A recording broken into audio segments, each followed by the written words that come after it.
Hello and welcome to another video review. This is Star Trek 25th Anniversary for various PC systems of the early 90s. What you're seeing here is the MS-DOS version. This is a point-and-click adventure game developed and published by Interplay and first released in 1992, although it would see later releases up to 1994, 1995, and eventually a GOG re-release. Now what you're seeing here is the GOG re-release of the CD-ROM version. They actually originally released it on 3.5-inch floppy disks and then later had an enhanced CD-ROM version featuring some improved sound effects, some changes to certain levels, and even more importantly, the inclusion of voice acting from the entire original cast. And when this originally came out, it was very well received across the board, except for the Amiga version, which apparently had a bunch of technical problems. But aside from issues like that, this was generally considered one of the best adventure games of that particular year. So let's go ahead and start delving into this thing and finding out what exactly we're dealing with here, because it may have been the 25th anniversary back in 1992, but a couple weeks ago, as I'm recording this video, on September 8th, we actually celebrated the 51st anniversary of Star Trek the original series releasing.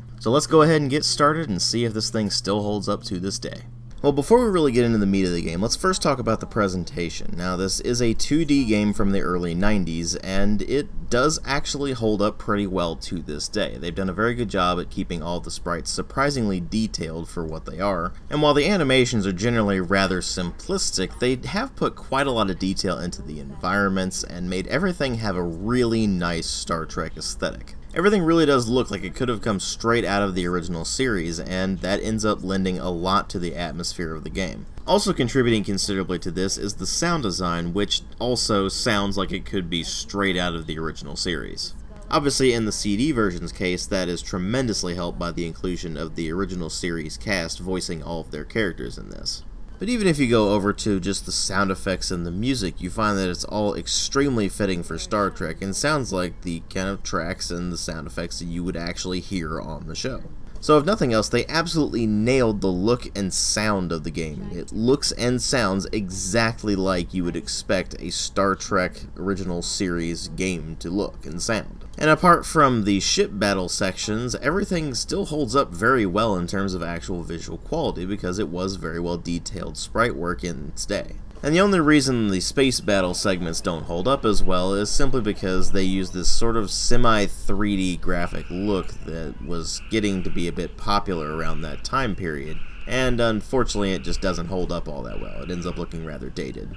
Now, of course, that particular blemish aside, the rest of the presentation still holds up rather well, but it's really not about presentation here, it's more about story and gameplay. The story in this is divided among 7 episodes that each have their own self-contained storylines, and that basically involves you going on a space battle and then going into a point-and-click adventure. Not all of the episodes have space battles, but most of them do, and when you actually go into them, you find that each story is very fitting for Star Trek. It really does feel like they have gone and done their homework and actually created storylines that are well in keeping with what you would have seen in the original series. Of course, this also means that if you have seen the original series, or really any Star Trek for that matter, then all of this is going to be very predictable to you. There are really no surprises here with any of the episodes, and you go into them pretty much knowing exactly what's going to transpire right from the get-go. But as for what you'll actually be doing in them, for example, the very first one has you going and investigating some settlers reporting being attacked by demons near their mines. Eventually, you'll end up going and dealing with some Klingons, you'll deal with some Romulans, you'll deal with Alasi pirates. It's got a pretty good variety of things that you're doing throughout the course of the game, although none of them really tie together in any meaningful fashion. It's not like this is a series of 8 episodes, it's just 8 random episodes put together in a single game. Each episode's about 30 minutes to an hour long, sometimes a bit more or less depending on the difficulty of the puzzles and how long it takes you to solve them. Some of them are more complex than others. Generally speaking, the trend is it starts off at relatively simple and then moves on to more and more complex things as you go later on into the game. The thing is that the complexity doesn't really change all that much from a raw story perspective. The characters are pretty much all set in stone to begin with. and the plots are all very straightforward, but then you get into the actual episode designs and you find that those are actually getting more complex as you continue through the game, which leads me into the gameplay. You see, this is split between two very different sections. The first of them is the space combat, and the second one is the actual point-and-click adventure. Now I'm going to talk about the actual point-and-click adventure first, because it's really the meat of the game. Whenever you send an away team, what ultimately happens is you take control of Captain Kirk, and he always takes Doc McCoy and Mr. Spock with him, and always a red shirt as well. And the idea is to use all of the resources at your disposal to be able to solve the various puzzles and ultimately come to the best conclusion. Each episode has multiple ways of completing it depending on how you solve the puzzles and what you decide to do. If you do something that's more expedient, and especially if it's more violent, then you're actually going to get less points than if you do things the Star Trek way, which is try to strive for the most non-violent solution possible. Now that said, it really is up to you. You can go through the entire game, get a terrible score at the end, and it will let you finish the game without any problems, but it's really not playing the game right if you're doing that.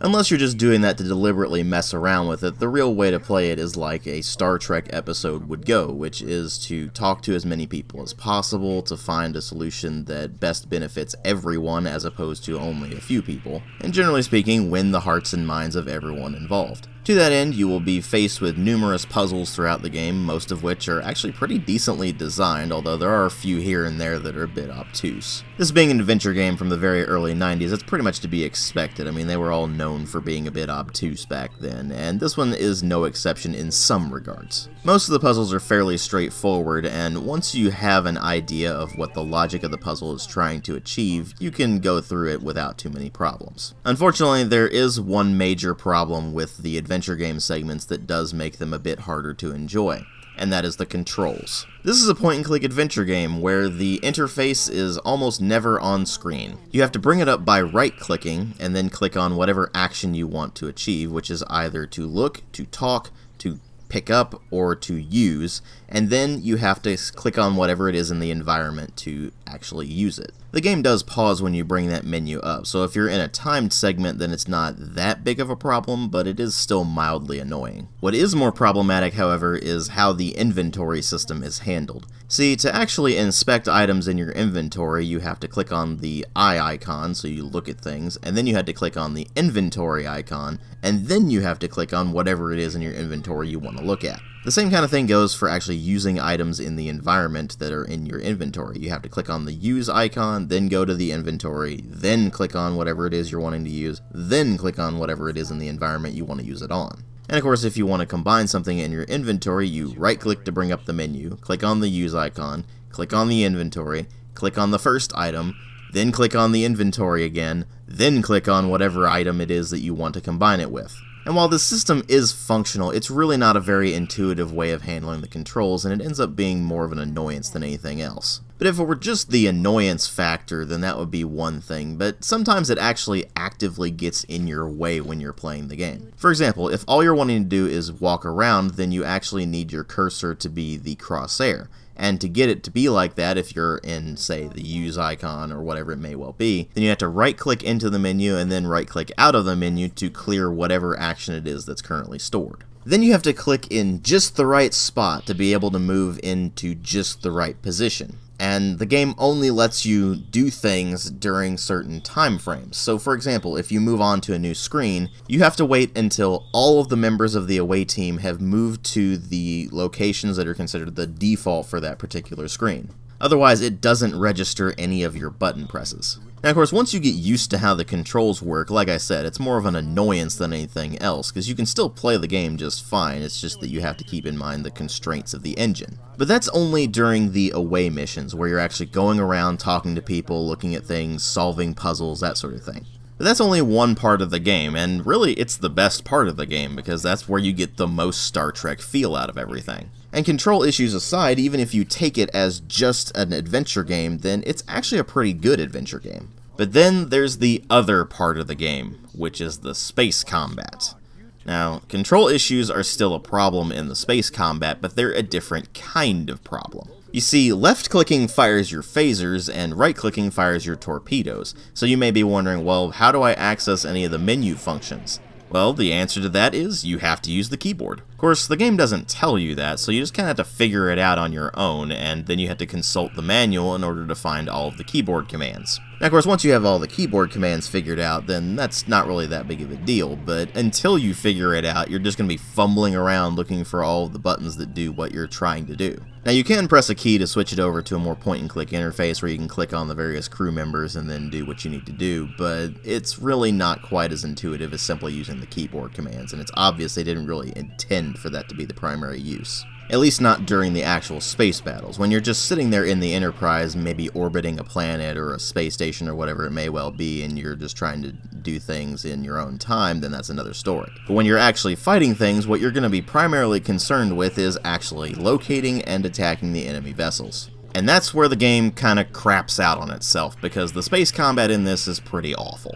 As I mentioned before, you have torpedoes and phasers are generally better for mid to long range, and torpedoes are really only good at close range. Everything is a projectile rather than just a hit scan, so you do have to lead your targets, and the enemy ships will move around in 3D space. By moving the mouse around, you're not only moving the targeting reticule around, you're also moving the Enterprise around, so you actually have to locate the enemy ship and then attack it, which is a bit easier said than done, as you can see throughout all this footage. Now, as you take damage, you can use the damage control option to have Scotty repair certain subsystems, so for example the shielding or the weapons or the engines or whatever may be damaged. And you'll need to be constantly managing that as you go throughout the battle, because especially when you get later on in the game, they'll start throwing multiple ships at you at once, and your shielding will go down very quickly and you will be taking quite a lot of damage. Now, in theory this doesn't sound too bad, but in practice it either ends up being, in the case of when you're only fighting a single ship, very, very tedious, or if you're fighting multiple ships, both tedious and actually rather unfair. If it's one of the space battles where you're fighting multiple ships, you better have saved that game very recently, because otherwise you're going to have to go through quite a big swath of the game. This being an old game, there are no checkpoints or auto-saves of any kind. You have to do all of your saves manually, and you can admittedly save anywhere at any time. The thing is, you only have a limited number of save slots. If I remember correctly, it's 5 save slots, and that gets kind of annoying when you're trying to just go back and do things that you might have missed before. But of course, if you're just going through a single playthrough and you're just trying to do everything all in one go, then obviously you can just replace the previous saves and it's not really that big of a deal. And of course, this being an old game, save early, save often is the mantra you live by, especially when you're in the space battles, because those will absolutely crush you if you're not careful. And even then, a lot of that is actually down to just getting lucky and not taking enough damage to go down before you take the enemy out or you make them flee. So therein lies the problem with this particular game. It's a lot of ups and downs. On the one hand, they absolutely nailed the Star Trek aesthetic and the general tone. And as far as being a point-and-click adventure game goes, for its era, it's actually a rather good one. But then you have the space battles, which are downright awful, and the control problems that will plague you no matter what you're doing in the game, which ultimately makes it a bit difficult to wholeheartedly recommend this thing. That said, if you're a Star Trek fan, you'll probably be able to get way more out of this than I was, because I'm not really that big of a Star Trek fan. Don't get me wrong, I certainly enjoyed the original series and Next Generation. I haven't seen any of the other sub-series, so I can't really comment on those. But I'm much more of a Star Wars fan, so it's not really going to have the same effect on me that it would on an actual Trekkie. But even taking this as someone who just casually enjoys Star Trek and who really enjoys adventure games, it's still actually a rather good adventure game, all things considered, although it does take quite a lot of patience to put up with the pretty severe problems that the game has in order to get to the stuff that actually makes it worth playing. But if you know without a doubt you can put up with those problems, and especially if you're a Star Trek fan, I'd say go for it. You can check the video description box for a link to where you can pick this up on GOG if you're interested. Thanks for watching.